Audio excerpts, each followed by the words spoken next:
I've just been asked, why don't women and men, not women, I've just been asked, why don't men leave when they're in a relationship that they're unhappy with?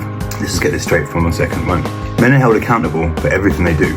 Nobody listens to you. When you screw up and you're saying sorry, and you're saying sorry to your missus, they don't listen to you. They still punish you. It's like they forget that every single fucking person is, human. That's the long and short of it. Continually getting reminded about how bad you are and how the mistake that you made. You have to bear the consequences of that mistake. You're reminded continuously that it's your responsibility. You did this, you get the free pass. It's the man who has to go out and do everything. There is no free pass for men at all. You don't get no lifeboat and dinghy and go sail away and stay alive.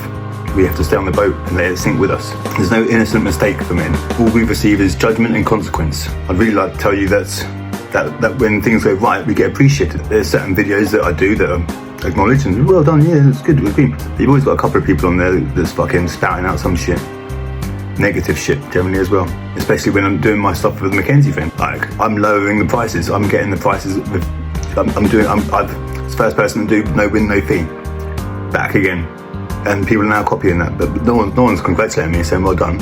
You're getting it for the masses. It means everyone has to put the prices down. No, you want to hate on me instead. That's a good thing, but you still want to hate on me. Why don't men leave when they're happy, when they're unhappy? Yeah. Well, there are men that leave when they're not happy. They become part of the analysing statistics because there's not much in a man's life that is happy. Yeah. Not many men are happy.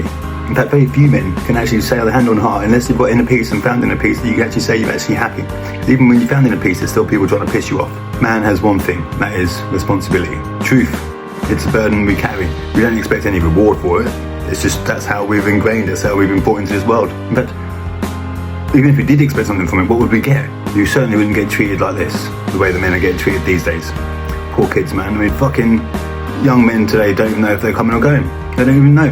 They could they're in a swipe culture. For me, that's nonsense. I've dealt with clients, I've got clients who have got relationships now, children now, with someone they've had one date with on Tinder. I mean, when a man is unhappy in a relationship, the only thing he can think is that it's his fault. The only thing it's made out is that it's his fault.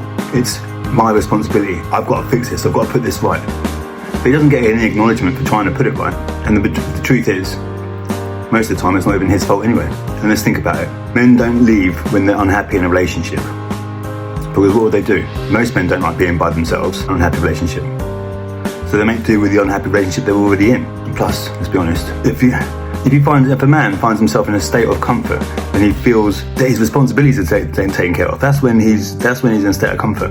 I'm not going to rest until I know that my daughter's safe and well, and that's my responsibility. I'm still in London because my daughter, I'm not even in London, I'm in fucking Kent for my daughter, and my daughter just 20-minute drive, but I was closer, but for her I moved further away because she asked me to, because of reasons. My responsibility is her, and I'm making sure she goes to school and making sure she does all this stuff, and that doesn't come cheap. I'm not comfortable until I know Lila's going to achieve what she needs to achieve and she's doing well at school. Even when she is not at school and I see something bad in the news and I'm worried that Lila's going to be involved with it. It's always a worry. Because I know if something bad happens to Lila, that's going to be my fault too. It's the culture that we're in, isn't it though? It's the culture. Women, feminism, certain type of woman wants to be more powerful than man. Women need to be women, and men need to be men. Men need to have to be men, masculine, and women need to have to be feminine. You're teaching boys to become men to basically learn that your entire life is full of responsibility for somebody else. You can't live your life unless you're living for somebody else.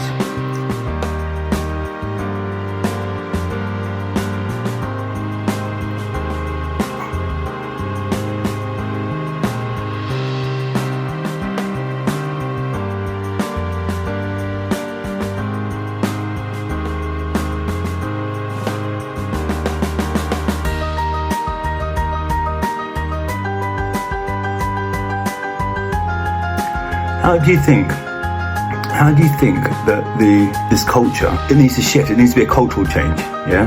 That needs to be like, it's a cultural change, it needs to happen. And women, it needs to stop, it needs to like, women who live in a way that they need to stop teaching their children, yeah? And I'm talking to you single mums here, yeah? Because if you've got a dad around the house, it's not going to happen. But maybe it might. But They need to know that their life is more than just the responsibilities that they carry for the other people in their family. When a dad moves out of the home or separation happens, if you've got a boy in the house, the eldest boy turns into the man of the house. How is that right? He's still a boy. But the mum makes him the man of the house. His responsibilities, that's a man's responsibility. You're then teaching that boy that boy is then, that's their life, taking responsibility for other people, but then expect to fail. How is a man supposed to find actual happiness in that then? Because he's got to take on the responsibilities of everything, but then to fulfill the responsibilities of everything is a never-ending chore, so he's never going to be happy. What would help as well is if women took their fair share of responsibility when relationships end. Both will always end up blaming each other at the very beginning, but the man will always be the one that says, yeah, okay, fine, I fucked up. Try and let's meet in the middle. The women will never meet in the middle. If women were less vicious when their relationships ended, there'd be less male suicide. For me, any suicide that happens for a man that kills himself through CMS, through not seeing his child, for anything, that's post-relationship, that's post-separation abuse. The woman he has had that post-separation abuse with needs to be held accountable for manslaughter or murder, whatever, because that is what kills men, and that is why men don't tend to leave their relationships when they're unhappy, because it's just going to be another unhappy relationship afterwards, where he has to fulfill the same responsibilities afterwards, then get told he's failed afterwards, and then get told he has to fucking be homeless afterwards, then has to fight for his kids afterwards, then has to fight for his kids, and then has to take a step back from seeing his kids because it's for the best for the kid, but it's not best for the kid, but it's just less damage for the kid because it doesn't leave any bruises.